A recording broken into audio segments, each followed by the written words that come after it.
Welcome, everyone, to Family Talk. It's a ministry of the James Dobson Family Institute, supported by listeners just like you. I'm Dr. James Dobson, and I'm thrilled that you've joined us.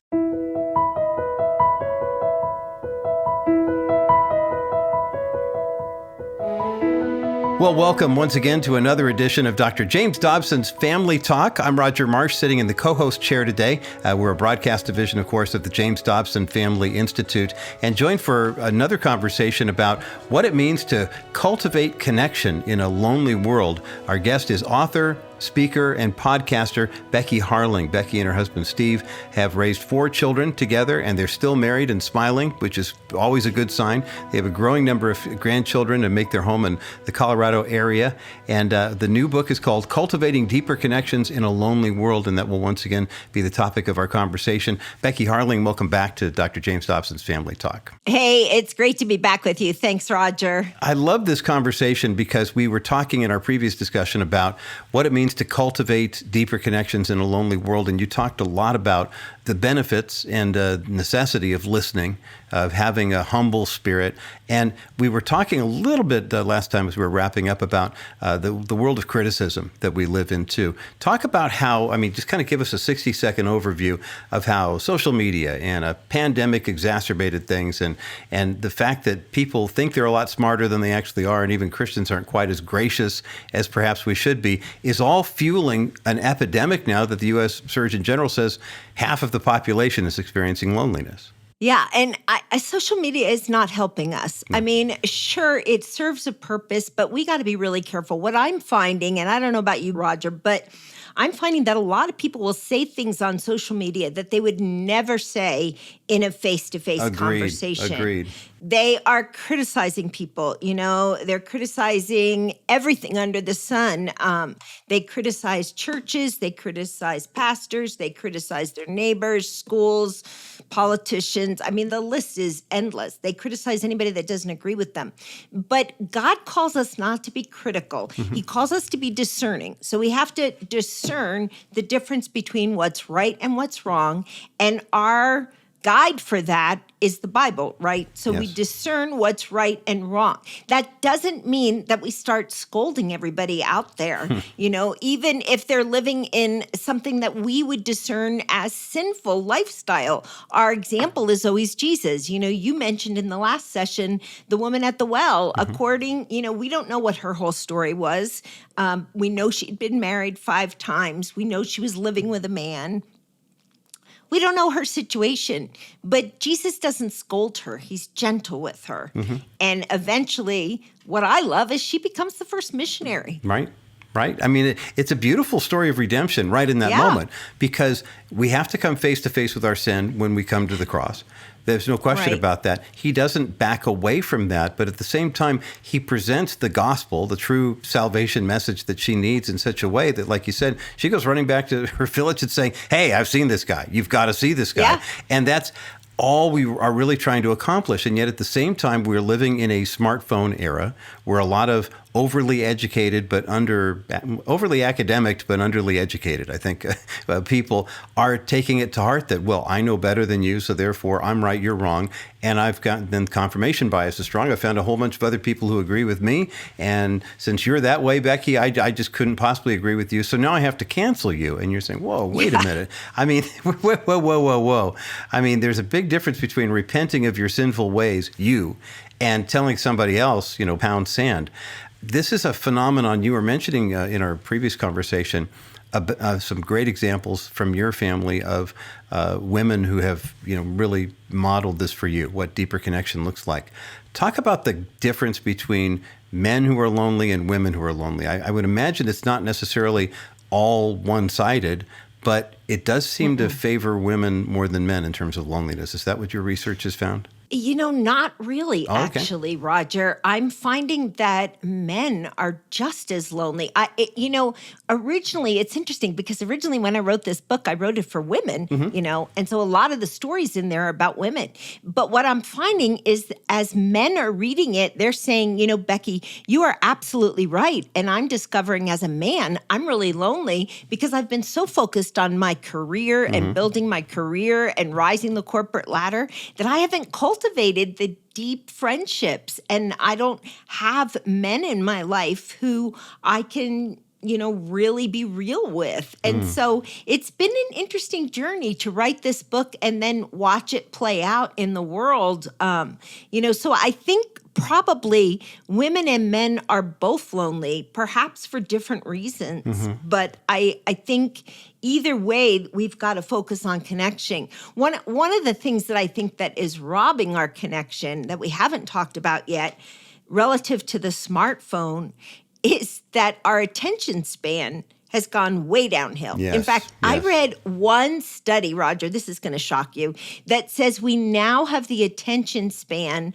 of less than 7 seconds, which is shorter than a goldfish. I mean, we're in trouble. And so we are so distracted. In the book, I tell a funny story about when our son was a teenager and we were in this store called Candy Kitchen on the boardwalk on the East Coast. And the girls were looking to buy Beanie Babies, which was all the craze back then, if you remember. Yeah. And our son, this store had these huge plexiglass containers of candy. And our son was playing with this little rubber suction ball. And all of a sudden he pulled it. And it was something like out of a Lily Haverish video of Domino Rally. One candy container fell over on another, fell over on another. Thousands of candies went all over the floor. It was epic. It's the most epic candy fall of all time. And I just got the giggles. It was the funniest thing I'd ever seen. My husband was like, "We'll pay you for the candy." I mean, seriously, we had ruined their store. And the lady at Candy Kitchen just said, "Get out." And we still laugh about it today. But the point of that story is distraction breeds disaster. It breeds disaster in a candy kitchen, but it breeds disaster in your relationships. So let me challenge you.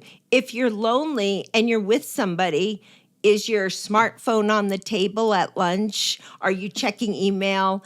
If you're on the playground with your kids, are you focused on your kids and other moms on the playground, or are you scrolling Instagram and TikTok and YouTube and all of that? At the dinner table, when your spouse is trying to talk to you, are you saying, "Oh, just a minute, honey, I got to check this email. I just heard a ding come through on my smartwatch"? I mean, we are so distracted. Yes. And Jesus is calling us back to really focus on people. Yeah, it's critical we do that. Becky Harling is with me today here on Dr. James Dobson's Family Talk.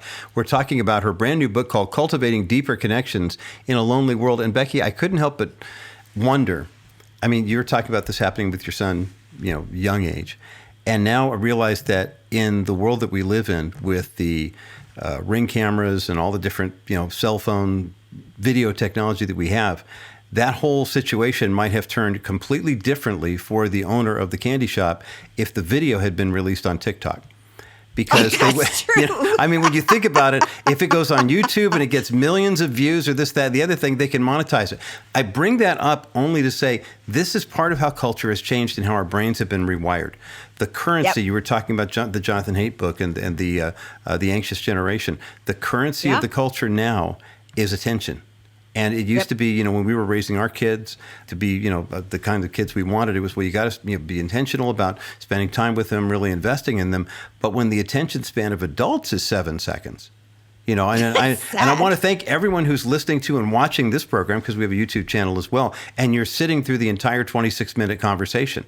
Thank you for doing that, because you are the exception rather than the rule. We'll put out a 2-minute reel that's an excerpt from this and put it up on the socials, and hundreds of thousands of people will go for it.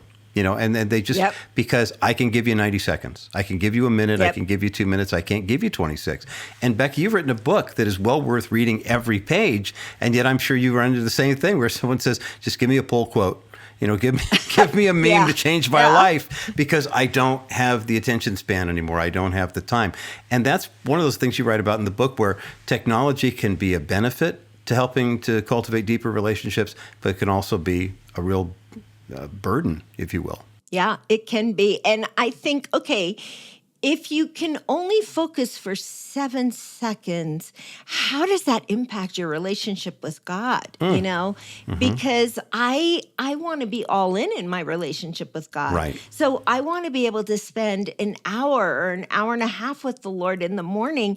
And if I can't, I have to kind of analyze, what in the world am I doing with my time that is robbing me from the relationship that I need the most? You know, if I can't find time to spend with my husband, what am I doing with my life? You Right. know, that is so important. And so I think these questions are good to ask. They might be a little uncomfortable at times, but they're really good to ask. Talk to the mom, Becky, who is saying, okay, but you don't know my kids. They are so active. I mean, we have 6 grandchildren, and 2 of them we have nicknamed Search and Destroy, right? Because they just they go everywhere. I borrowed that line from Stuart and Jill Briscoe, but it's so applicable with Zipporah and Nazareth, because she likes to search things out. She's always gone on a mission, and he just is busy, and so he just runs into stuff.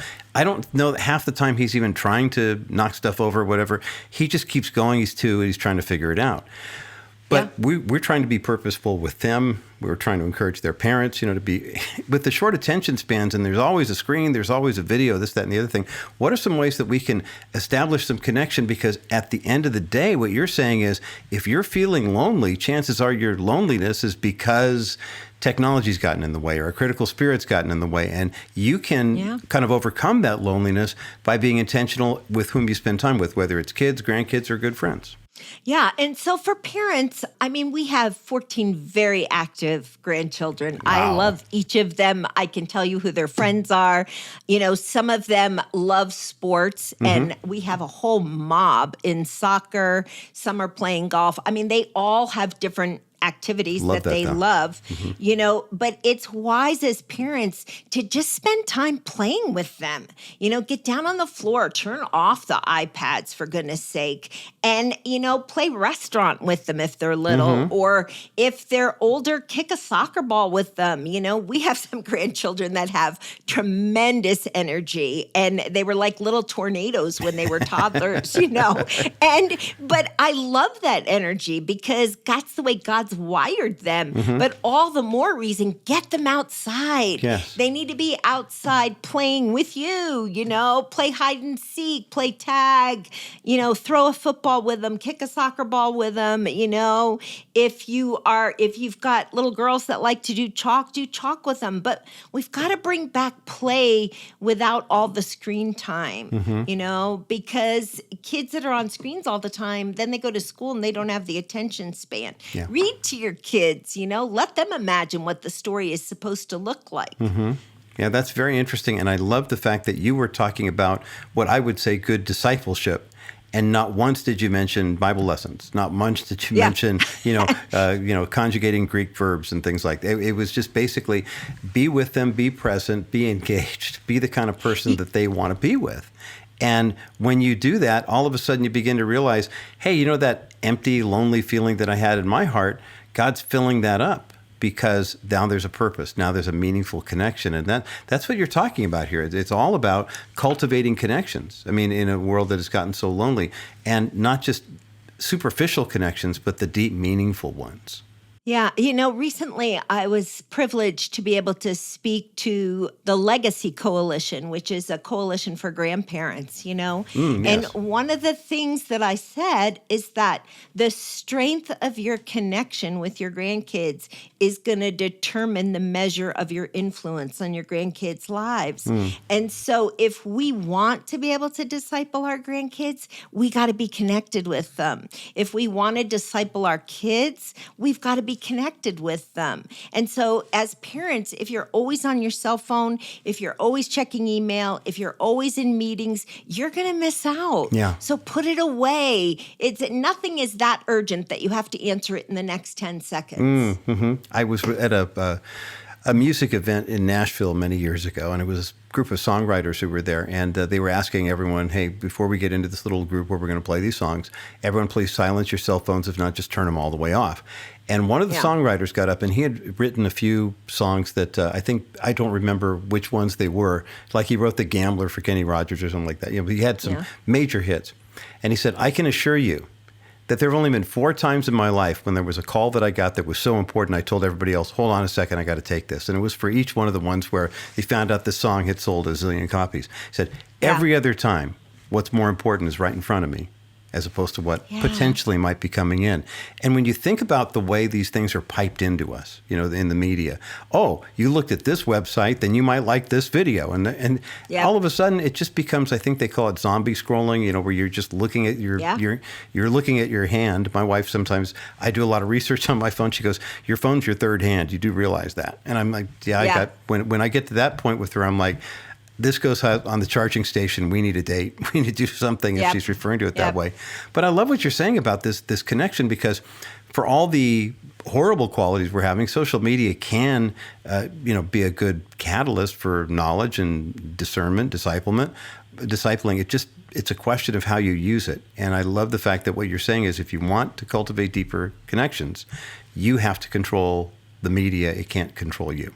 Yeah. And, it's interesting with the whole smartphone. I mean, and I have one, and my husband has one. I mean, right, we all have one. But all of the apps have been designed to be addictive. Yep. So that's our problem. It's like the free snacks at the restaurant, right? You want some chips and salt? Oh, sure, that's great. It's designed to get you thirsty, so you'll drink something. Yeah, so we just have to be careful with it. Don't throw the whole thing out. If you're connecting with people you went to high school with, great. But then follow up with an actual phone call or go visit them, Don't let it stop with social media. Mm-hmm.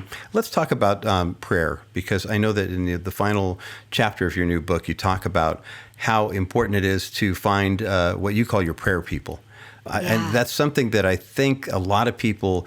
it's a new concept to younger adults, but for those of us who know better, maybe that church hurt kind of led you to, hey, I'm not going to be so open about sharing some of my prayer concerns with other people. But you really stress that in the book. Talk about why it's important to have prayer people in your life. Yeah, I don't know how you do life without prayer people. I have one friend who I mentioned in the book, and we met each other years ago, like over 30 years ago, when we were raising our kids and our girls were toddlers, and we began praying together then. And then since that time, she lived overseas and I moved and she moved, but we always stayed in touch and we always would share prayer requests with each other. Now we both live in Colorado Springs. Mm-hmm. She lives here half the year and half the year in Phoenix, but we still pray together on the phone. I'll get a text from her early in the morning, hey, are you up? Or I'll text her, are you up? And I get on my knees in my house and she gets on her knees in her house. Mm-hmm. And now we pray over 24 grandkids together. Wow. But the depth of that friendship has gone so deep because we've become real with each other. Now, it takes time to develop those relationships. But the thing about prayer is as you're both on your knees, I like to get on my knees when I pray. So if you're able to, as you're both coming before the Father, your hearts are moving closer to God and they're moving closer to each other. My husband has a dear friend. He's both of our friend, but they're a couple in California. And Steve will say, man, I just got to call Greg because, we need to pray together over this. And prayer draws you closer together in friendships. And so, no matter where you are in your journey, if you're single and you're a career person, find some friends that you can pray with from your church. If you're young married and you've got little kiddos, man, you need prayer. Mm-hmm. Don't go to Google first. Go to your prayer people I got first. this AI response and that's good enough for me. Right? It's like, no. Yeah. I mean, we need prayer because that's our connection with God. And as we're connecting with God and each other, we grow closer to each other and grow closer to God at the same time. Mm-hmm. Boy, your prayer people are everything. Yeah, they really are. And I love the vulnerability you're talking about with finding prayer people, but also something that doesn't always get a positive nod in the church is sometimes you'll approach somebody about prayer and the first response is no. Why would I want? I don't want to open myself up to you. Or no, I pray on my own. I'm fine. And I wonder how many opportunities for evangelism, real evangelism, or in discipleship even, that we miss out on simply because the first response. I would imagine, Becky, you're running into people who are saying, "Boy, I'm trying to reach out to these folks, and some of them aren't really willing to open up, Yeah. to be vulnerable or be So humble. then you know that those people aren't going to be your closest, deepest friends, but you can still pray for them. It's interesting. Whenever I've asked somebody, can I pray for you? They've never said no, If I ask them to pray with me, they might say no, but they're always willing to receive even prayer. Unbelievers are like, yeah, sure, go ahead, fine. Totally. Yeah, they don't know if it's going to make a difference, but sure, why not? I'll try it. So I think we just have to be discerning, You can get to know people, don't go up to a total stranger and say, hey, you want to be my prayer partner? Because they probably will say no. But if you've gotten to know them a little and you have similar desires to grow closer to God, then you make the ask. So you just got to be wise, and not awkward about it. Well, there's that wisdom thing again. Everybody has so much knowledge. We're kind of in short supply in the wisdom department, aren't we? Well, I appreciate this book so much. Becky Harling is the author of the book, Cultivating Deeper Connections in a Lonely World. We have a link for the book up at drjamesdobson.org. Becky, what was the big revelation for you? I mean, I love to ask this question because like you mentioned earlier, you wrote this book primarily for women. You're hearing from a lot of guys who are saying, hey, I have the loneliness, thing going on too. When you got to the end of the manuscript and this book was going to get published, was there one thing that you went, wow, I didn't know that about me, or I didn't think we were going to land at that conclusion in this area? What was the big revelation for you?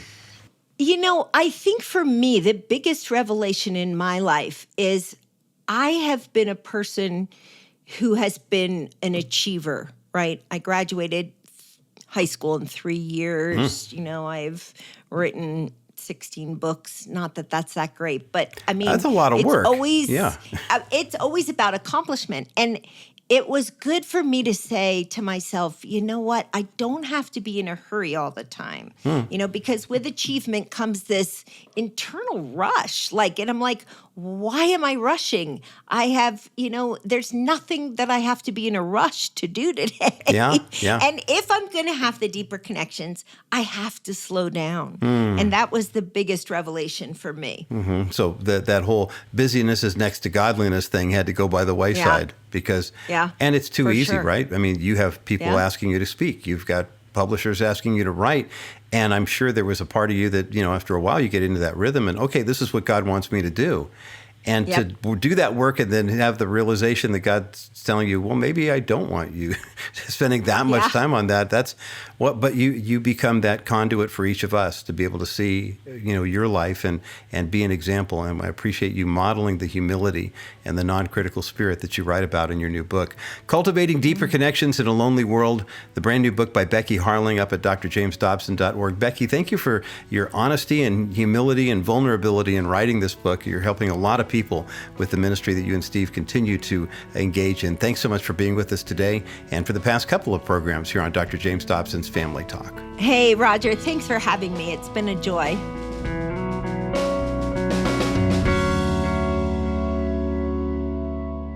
Well, we certainly appreciated having this conversation with Becky Harling today here on Dr. James Dobson's Family Talk.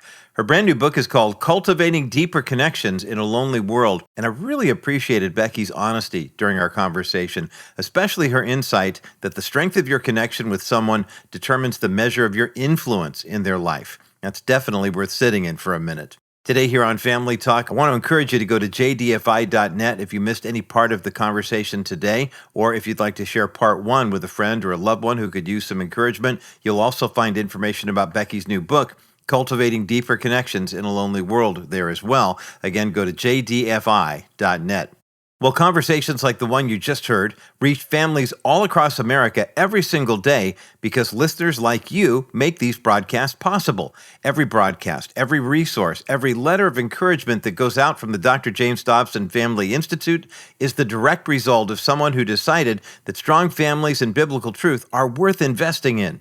Your generous gift of any amount helps us continue introducing people to the gospel of Jesus Christ, defending the sanctity of human life, and equipping parents and couples with wisdom that they can trust. If you'd like to partner with us, call a member of our constituent care team right now at 877-732-6825. That's 877-732-6825. 6825. And in these closing moments, a final reminder for today that the Dr. James Dobson Family Institute and the Herzog Foundation have launched a national essay contest for middle school and high school students. As America approaches her 250th anniversary, that's coming up this July 4th, we're inviting young people all across the country to reflect on how faith shaped the founding of our nation and how God is calling them to carry those principles into the future. Cash prizes are $1,000 for the grand prize for the middle school category and $2,500 for the high school category. Now keep in mind, though, the submission deadline is 1 week from today, Thursday, April 30th.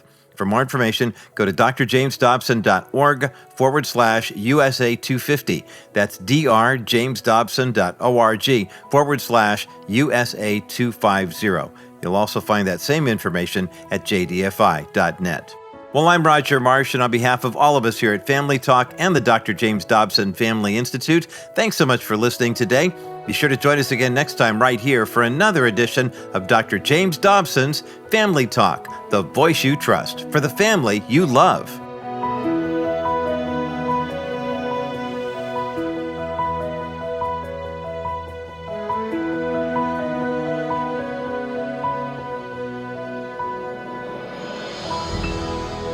This has been a presentation of the Dr. James Dobson Family Institute.